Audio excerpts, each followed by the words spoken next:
Hi, my name is Andrew Gordon, and I am going to be talking to you about storytelling. I spent about 20 years at Pixar Animation Studios and learned a lot about storytelling as an animator, as a directing animator, and also in different roles. And today I'm going to talk to you about some of the things that I learned that are going to hopefully help you this summer create your own great story. Okay, so let's begin, okay? Story structure. What does that all mean? Well, the saying that I always remember at a place like Pixar or Disney was that story is king. Has a lot to do with the UK here as well. I think that what does that mean? It just means that everything should service the story. That's the most important part of anything that you're doing is the storytelling.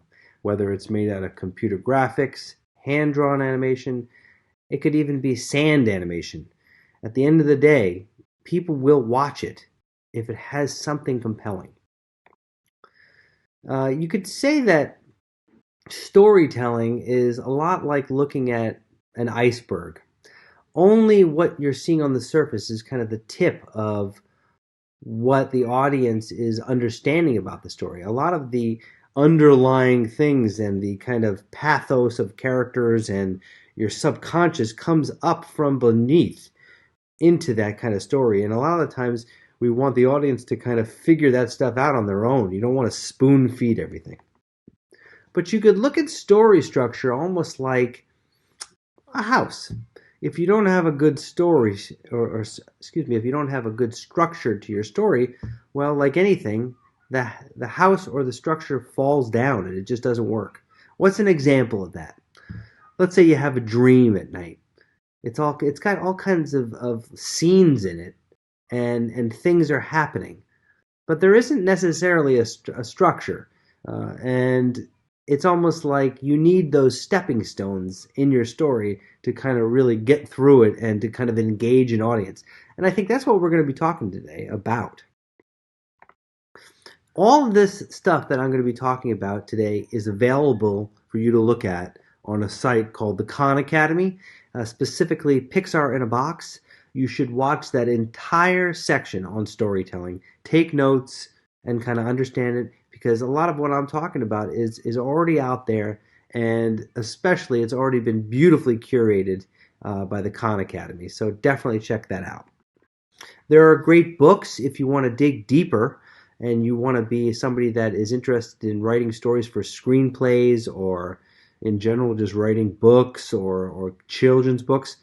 Robert McGee's Story was always a really great book that I remember him talking to us at Pixar. He used to come and lecture, and there's a lot of great stuff in this book that you can kind of dig out. Also, there are some shorter books, especially the book Save the Cat, which a lot of people know in the film industry. The idea of Save the Cat is a character, even however bad they might be or however unlikable, if they do something that is like, worthy or something that is likable, like saving a cat out of a tree, you will follow them. And so this book kind of goes over all the techniques that screenwriters use to make you follow a character. So Tolstoy would always say that all great literature is one of two stories, right? A person goes on a journey or a stranger comes to town. Well, what does that mean? There are stories where a person goes through a huge journey in a story and they change. Some part of them changes, and by at the beginning of the story they're one way, and at the end of the story they've changed a little bit, and you learn a little lesson. There are other stories where the character doesn't change, but they change the perspective of other people around them, or they change the world. In this case, this is Clint Eastwood, a character named the Stranger, right, in these old spaghetti western movies. He would be the guy that comes to town. There's something bad going on in the town, something that's not right, and he rights that wrong, and he changes everything. Toy Story, if you look at a lot of Pixar movies, they're really based off of two characters that are almost kind of handcuffed to each other. and they learn a lot about each other, and they change throughout the story. Through that kind of juxtaposition of character, though, Woody being the kind of old toy that's been around, and Buzz Lightyear being the new hot slick toy, he has these character kind of flaws about him that make him almost jealous, and he doesn't want to lose Andy as his kid. But he learns in the end that there are more important things. Pixar does that really well. They kind of juxtapose two characters together. So when you're telling your story, this summer, you might want to think about maybe I don't have just one character. Maybe there are two characters in my story that can help me tell my story better. Monsters Incorporated is a great to have Mike Wazowski there with Sullivan, because Mike is there almost to kind of cut him down to size. He's there to kind of teach Sully that yeah, you're big and strong and you're a great scarer, but you know what? You need brains. You need somebody to help you. And, Carl and Russell in Up. Carl is set in his ways. He's old. He doesn't want anyone to bother him. Russell is kind of this character that's new, fresh, young, has a different perspective on things. They both kind of service each other. And as you look at stories now, see how these two characters kind of bounce off each other. So the first thing I think that you should do when you're thinking about your story is, well, what do I want it to be about?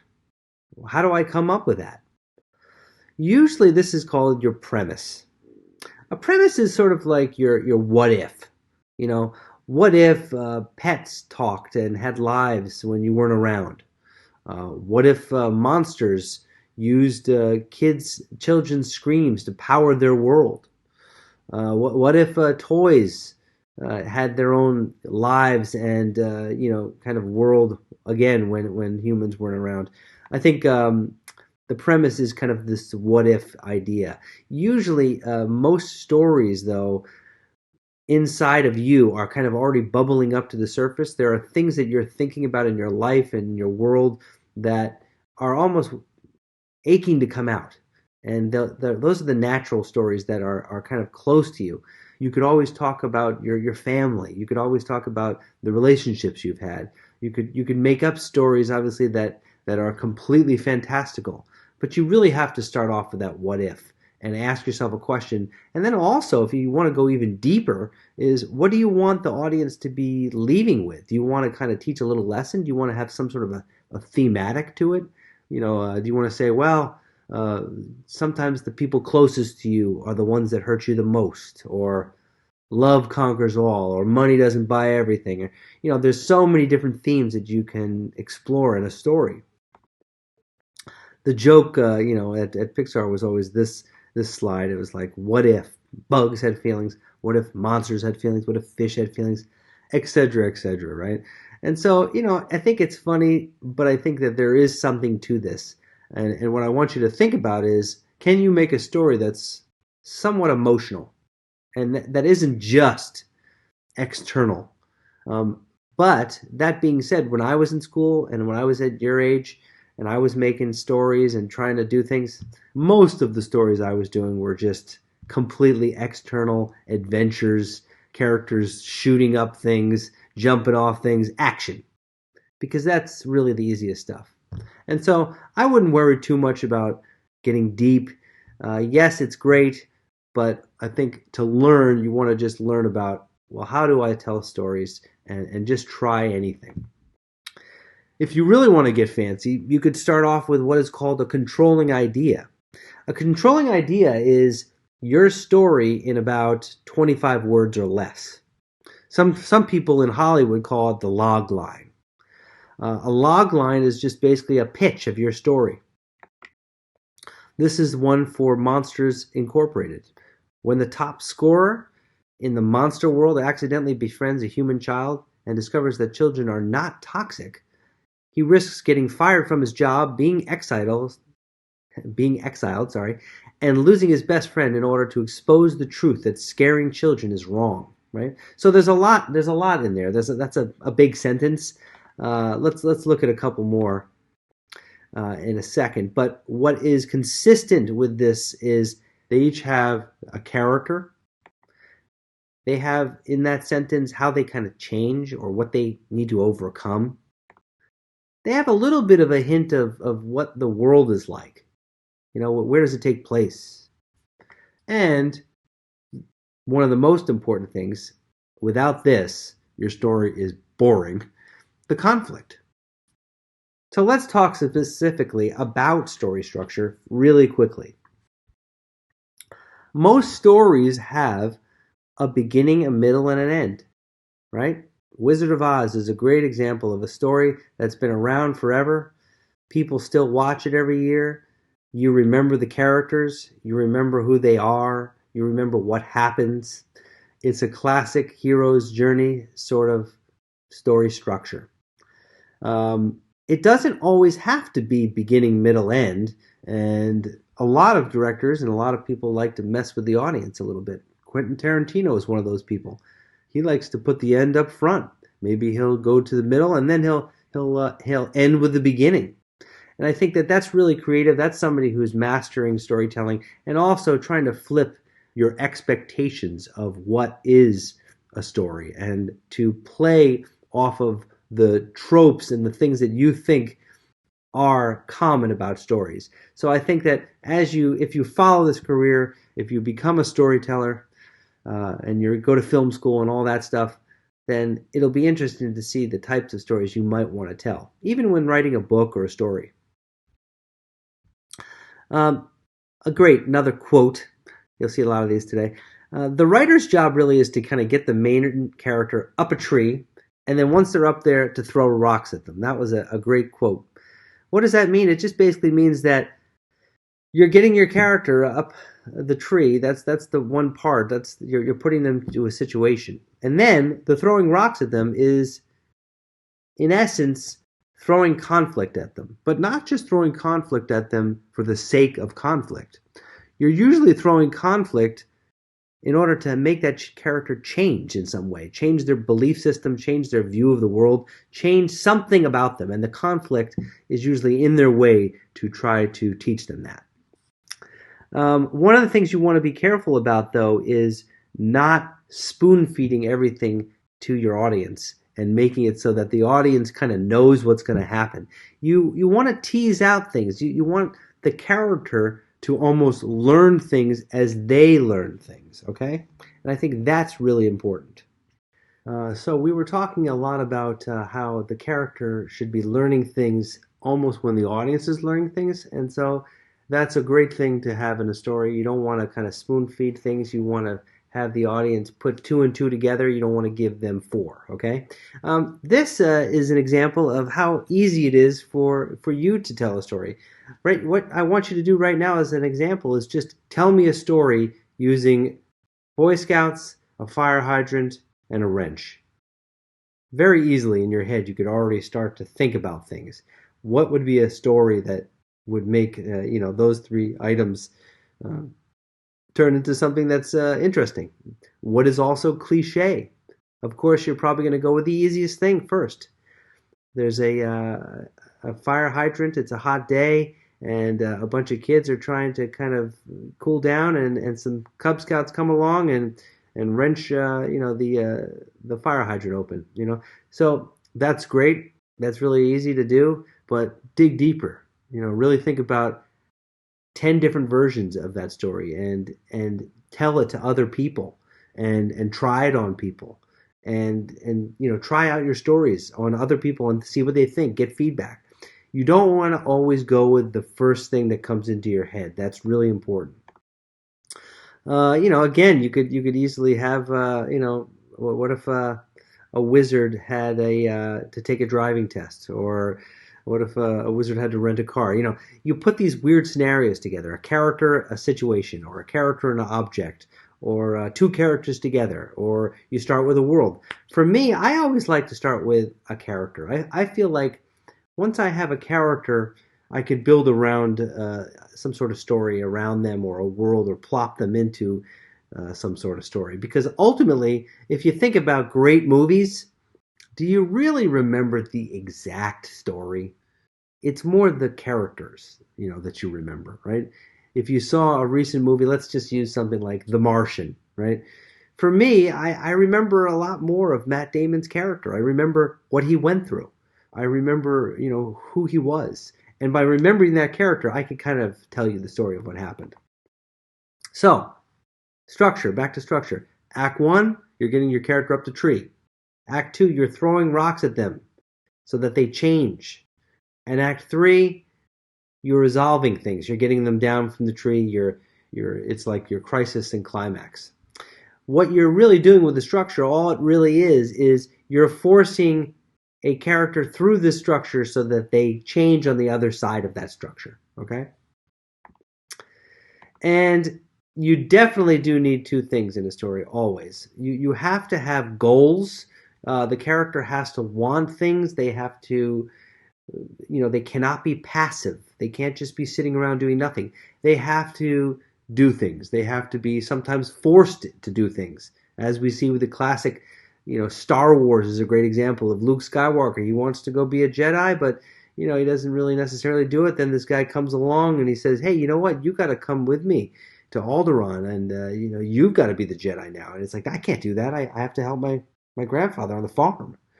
And then he goes back. He sees that his parents or grandparents are gone. They've been killed, and it forces him to make a choice. That's classic Joseph Campbell's heroes myth, stuff that's been around forever. Every character should want something, even if it's just, a glass of water. Then you got to have some sort of conflict. You have to throw something in front of them that is making the audience like wonder, oh gosh, how are they going to get out of this? What is going to be the resolution of this part of the clip or film? Every scene that you have should move the story forward. Every part of the story should be in service to you telling the story, and it should be there for a reason, and it shouldn't just be there for, eye candy. Okay. We didn't really talk too much about plot and theme. You could think about the plot as like the set of instructions that a character has to go through in order to kind of get through the story. Let's use James Bond as an example. James Bond's got to make sure that the bomb is diffused, or he has to get to this particular place where this one thing is going to happen, right? Usually in a James Bond movie, it's more about plot, less about theme. That movie isn't about like some deep underlying want that James Bond has to go through. And in a lot of those movies, he's not exactly changing as a character. But when you do go deeper into these movies, especially Pixar movies, they have these strong underlying themes about them. The theme is really kind of like the moral of the story, or what you want the audience to be leaving with, and it's also something that a lot of storytellers have burning inside them that has to get out, right? Nemo's themes, is really all about letting go of fear. This character is afraid of everything. We see that in the beginning because his whole family gets eaten by, a barracuda. So you're willing to put up with that character, right? You do definitely want to kind of look at some of these films and understand the themes, and it's just something as a good exercise. Monsters is all about thematically a character that, if you go deeper into why the filmmakers made the story, it was about dealing with a child, or having to kind of have a newborn or a child in your life when you've already got this life going on, and you suddenly have to deal with something different, right? Okay, but now I want to talk a little bit about the spine of the story, right? This is the actual structure.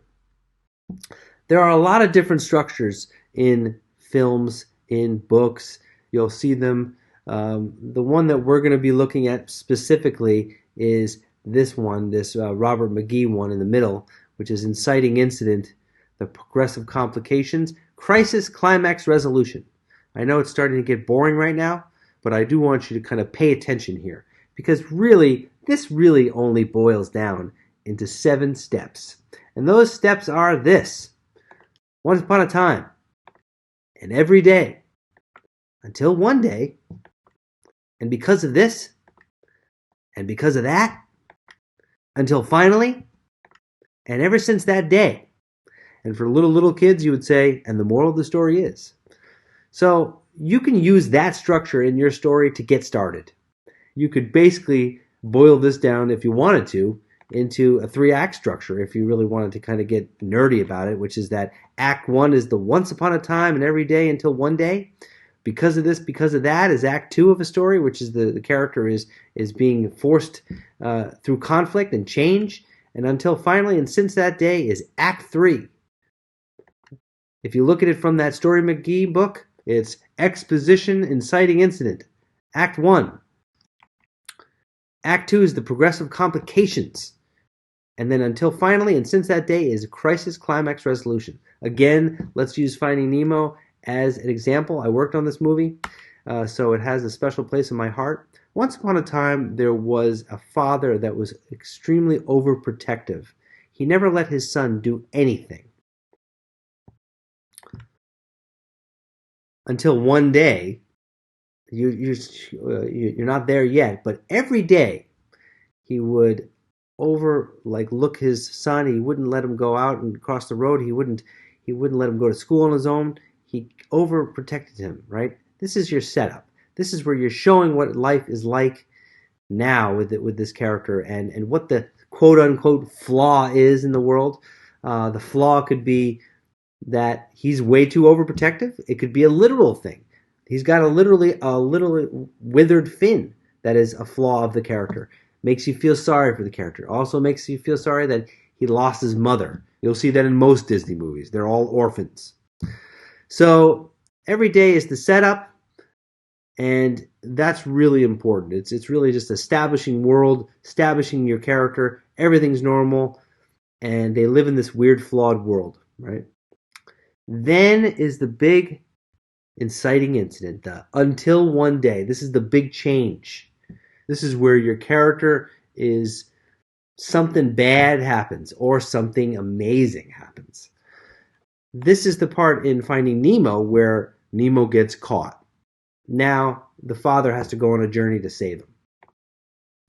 Now you'll notice there was a little bit of a different scene in the beginning. This is a little bit different.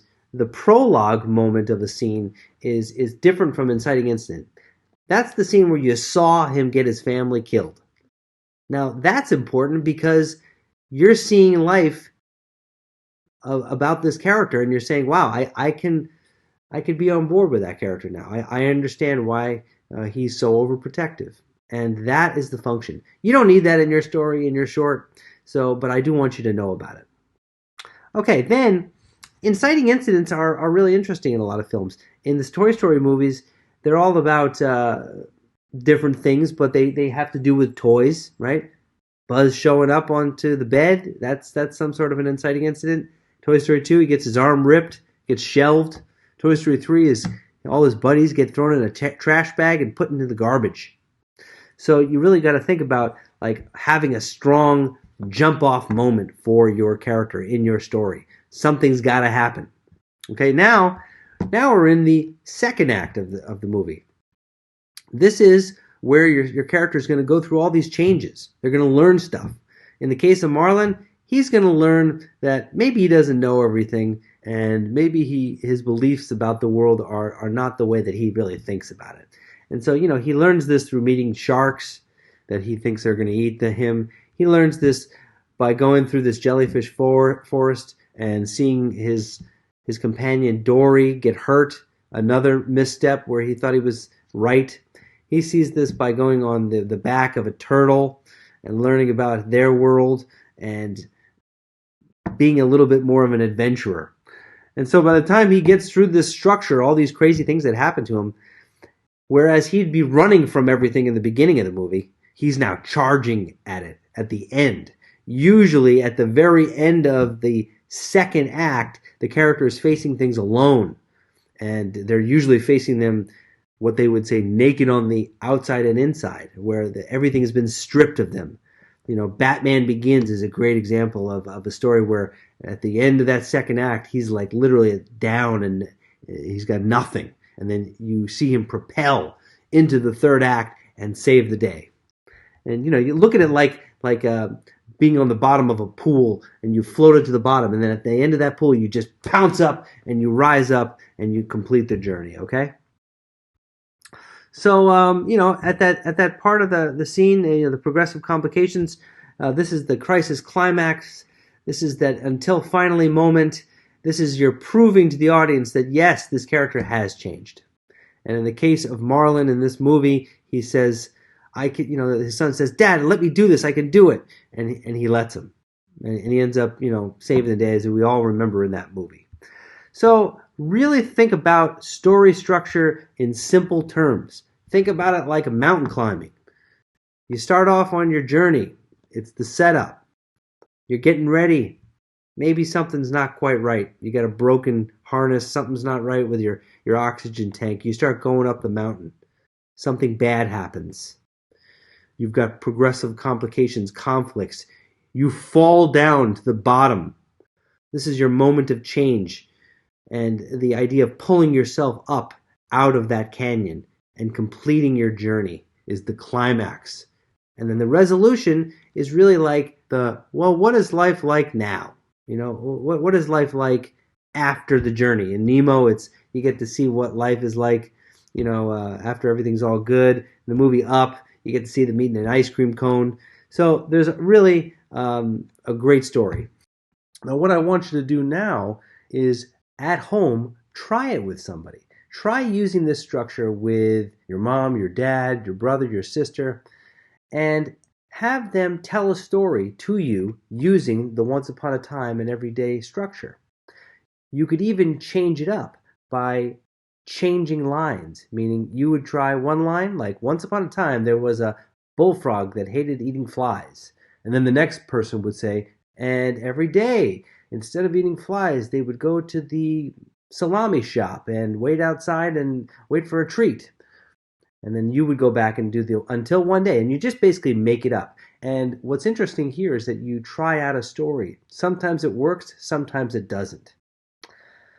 One thing you could do even beyond this, after you learn that structure, understanding what each one of these things is, meaning that once upon a time, every day, but one day, the beginning, the event, the middle, the climax, the end.